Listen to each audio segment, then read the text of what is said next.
دوستان عزیزم درود، امیدوارم از هر کجای این دنیا هستین حال دلتون عالی باشه. اگر برای اولین بار دارین کانال منو میبینید، من منیره هستم و امروز توی این ویدیو میخوام قرمه سبزی که یه غذای اصیل و خوشمزه ایرانی همراه با یه برنج زعفرونی هست و آموزش بدم. همراه من باشید تا مراحل درست کردنش رو ببینیم. مواد لازم: گوشت ترجیحاً با استخوان، لوبیای رشتی، نمک، پودر گشنیز، زردچوبه، فلفل قرمز، پیاز، آب نارنج و من چون سبزی تازه نداشتم از سبزی فریزری استفاده کردم که شامل تره، جعفری، شوی، گشنیز و شنبلیله هستش که من مقدار و اندازه رو برای شما می‌نویسم. شما بر اساس اون مقدار و اندازه میتونید کم و زیادش کنید. و اگر تا به حال برای خورش قرمه سبزیتون از لوبیا رشتی استفاده نکردید، حتما یک بار به این روشی که گفتم درست کنید. مطمئنم از طعم قرمه سبزی نهایت لذت رو میبرید.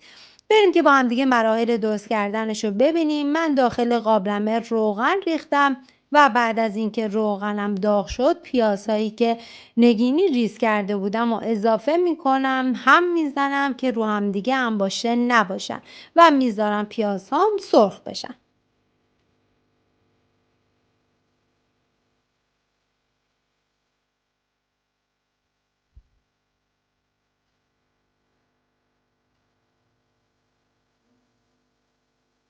برای قرمه سبزی نیازی نیست که بذارید پیازتون خیلی سرخ بشه، چون بقیه سرخ شدنش باید همراه با گوشت باشه. من ادویه ها رو به جز نمک بهش اضافه کردم و هم میزنم تا کمی سرخ بشن و عطر ادویه ها آزاد بشه. به هیچ عنوان نمک رو همین اول اضافه نکنید، چون نمک باعث میشه گوشتتون خوش بشه و دیرتر پخته بشه. و حالا گوشت رو بهش اضافه میکنم، هم میزنم و میذارم گوشتم سرخ بشه. همین که رنگ گوشتتون کمی تغییر بکنه کافیه. به هیچ عنوان گوشتم بیش از حد سرخش نکنید که باعث میشه گوشتتون دیرتر بپزه.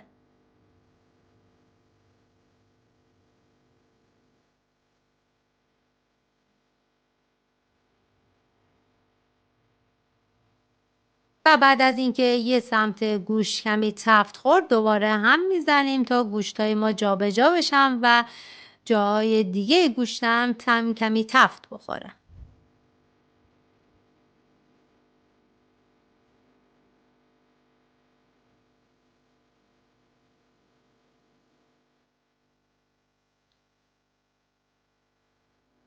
ببینید همین که رنگ گوشتتون تغییر میکنه کافیه. و بعد از اینکه تفت خورد، من بهش لوبیا رشتی رو اضافه میکنم و بعدم آب میریزم و میذارم تا خورشت من جا بیفته.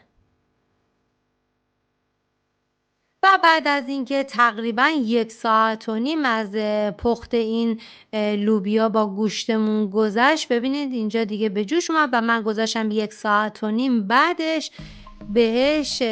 ببینید توی این مرحله دیگه که 1.5 ساعت گذشت، حالا بهش سبزی و چاشنی که آب نارنج هست و بهش اضافه میکنم. سبزی رو میریزم و 2 استکانم آب نارنج. این خورش من برای تقریبا 6 نفر هستش که شما بر اساس تعداد نفراتون میتونین کم و زیادش کنین. و بعد از اینکه من سبزی رو اضافه کردم، نیم ساعت بعدم بهش نمک رو اضافه میکنم و میذارم خورشتم کاملا جا بیفته.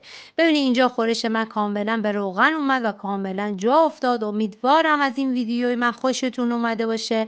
این غذا خوشمزه رو درست کنید، در کنار عزیزانتون از خوردنش لذت ببرید. اگه ویدیوم هم دوست داشتین لطفا لایک کنید، برای دوستاتونم بفرستین. لایک و کامنتتون کلی به من انرژی میده و باعث میشه افراد بیشتری ویدیوهای منو ببینن. حالا میریم بر درست کردن برنج زعفرونی که من 2 قاشق غذاخوری ماست و یه زرده تخم مرغ، کمی زعفران و چند قطره هم گلاب ریختم، هم میزنم تا با هم مخلوط بشن. حالا داخل قابلمه من بعد از اینکه آب به جوش اومد، برنج رو ریختم و میذارم برنجم بپزه. برنج هم نذارین کاملا له بشه. برنجتون که کمی دونه داشت میتونیم برداریم و بعد از اون آبکش میکنیم و من داخل قابلمه کره ریختم و میذارم کرم باز بشه و بعد از اینکه کره داغ شد من داخل یک کاسه یه مقدار آب ریختم و از کره داغ شدم یک کمی میریزم داخلش. این کار رو برای این میکنم که برنجم رو کمی دونه دار برداشتم و از این آب و کره برای رو برنجم استفاده میکنم. حالا این مواد زعفرونیمو به کره اضافه میکنم و هم میزنم تا کاملا با کره مخلوط بشه و بعد برنج رو بهش اضافه میکنم.